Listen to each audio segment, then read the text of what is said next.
donc ma bokk ci société civile am na ñeen ñu bokk ci groupement sportif yi club yi ñoom ñëpp benn mbëbët la ñu am mooy ñu libérer suñu frères yi ñu téye fee Maroc donc loolu moo tax ñu ñëw fi tey pour vraiment ndax état bi mun ci bàyyi xel ndax gouvernement Maroc xam ne ñun bàyyi ñu suñu doom yi ci biti. yéen est-ce que depuis que ba arrestation yi amee fële ca Maroc gaa mu ngi bëgg a yàgg am na une condamnation boo xam ne justice marocaine wax na ko jox ko les supporters 18 supporters sénégalais yu nekk foofu mais depuis boobu amul avancé ba appel mujj ci am waa justice marocain def benn appel tey depuis loolu est-ce que yéen a ngi am les informations yoo xam ne si supporters yooyu lay jóge di ñëw. Oui ñu ngi am information.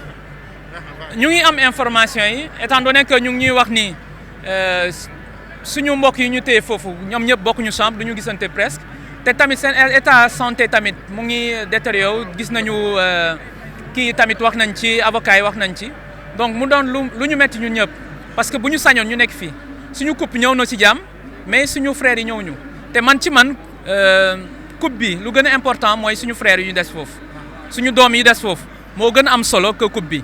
parce que balaa ngeen fete nga xam wér-gu-yaram mais wér-gu-yaram bi bu dee amuñu ko du ñu mën a fete comme nañ ko waree donc coupe bi même bu dee neex nañu mais du ñu neex comme suñu frères yëpp bu ñu ñib si parce que ñu bëri dañu bàyyi seen njaboot bàyyi seen liggéey ñu dem foofu ñu dem ñu téye leen foofu kenn xamul ci lu ñu nekk seen mbokk yi tamit ñu ngi guddi ba bëccëg xamuñu lu ñuy def donc mu doon lu metti torop moo tax ñu ne il faut que ñu continuer def lu ñu mën ndax liberté mun am.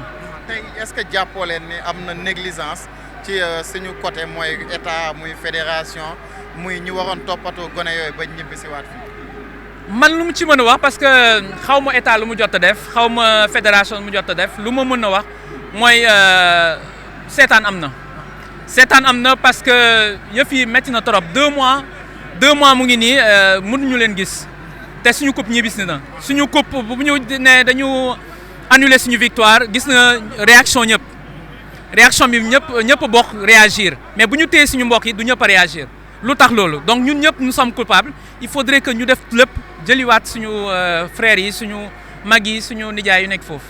parce que li day waar lu tax ma wax la mbirum négligence mooy dañu gis ne ba ñu arrêté les 18 supporters sénégalais benn avocat la ñu gis ne moom lañ leen jëlal muy maître Kabou mais ba ñu waxi coupe bi pour nangu coupe bi dañu gis ne ñu am plus de 18 supporters 18 avocats yu ñëw pour défendre coupe bi. mu doon lu doy waar ñu nakalu ko personnellement bind nañu ci suñu réseau yi pour ne loolu c'est anormal coupe bi balaa muy neex comme ni nga ko waxee sànq balaa muy neex il faudrait mu am wér-gu-yaram yooyu suñu mbokk yi ñu téye foofu amuñu ko gi mënuñu ñibbisi seen liggéey ñu bëri xam naa ni perte nañ seen liggéey parce que ba léegi gisuñu leen donc loolu mu doon lu metti mu gën important coupe bu ñu jël donc négligence foofu am na fa.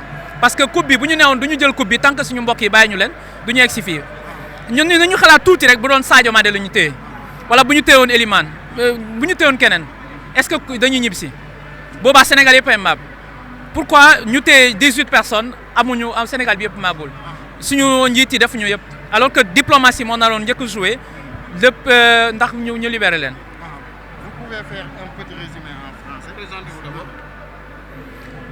Je m'appelle Efrem Manga, je fais partie du collectif pour la libération des 18 détenus au Maroc, otages je dirais. Nos 18 compatriotes sont arrêtés au Maroc, emprisonnés injustement on peut dire. Quel est le message que vous voulez passer au niveau de nos autorités? Le message que je dis, nous avons eu à faire une conférence de presse en premier temps lieu. Après conférence de presse, nous avons organisé une marche. Et tout cela, nous n'avons pas senti l'engouement autour de cette libération. Mais lorsqu'on a déclaré qu'on va nous retirer le titre, c'est tout le Sénégal qui s'est mis sur les réseaux, chacun à partir là où il peut, il déclare carrément son amertume par rapport à ça. Et cette réaction-là, nous n'avons pas eu. De même que les avocats. Nous avons vu quels sont les avocats qui sont commis aussi à ce jour pour défendre notre titre. Et on n'avait pas ces avocats-là. Qu'est-ce qui se passe? Est-ce que la coupe, le titre, est plus important que l'humain, les gens qu'on a retenus là-bas? Je dirais que non. Il faudrait qu'on se concentre sur l'essentiel. Il ne faudrait pas qu'on laisse le cynisme gagner notre cœur, parce que ce qui est important, c'est l'homme. Il faudrait qu'on arrive à mettre l'homme au centre. ce que je ne pouvais pas faire pour l'homme, je ne peux pas le faire pour un objet. Parce que l'homme est plus important que cet objet-là. Donc je demande à tout le monde de se concentrer sur l'essentiel. Tous ceux qui peuvent réagir, faire le maximum pour qu'on libère nos frères, je dirais qu'ils sont les bienvenus. Nous tous, à travers ce collectif, beaucoup d'entre nous viennent de se connaître à travers ce collectif. Pour dire que l'essentiel, c'est l'homme qui nous intéresse et non les parties prenantes. Et vous ne soupçonnez pas qu'il y a de la négligence au niveau de nos autorités, de la fédération et l'État du Sénégal? Nos autorités, je ne dirais pas avec certitude ce qu'ils ont eu à faire. Mais ce que je dirais, il y a eu négligence. Parce que nous réclamons nos frères, nos ambassadeurs qui sont partis défendre nos couleurs et qui sont toujours restés là-bas, en otage. Et qu'on ne retrouve toujours pas dans notre pays. Aussi, la diplomatie.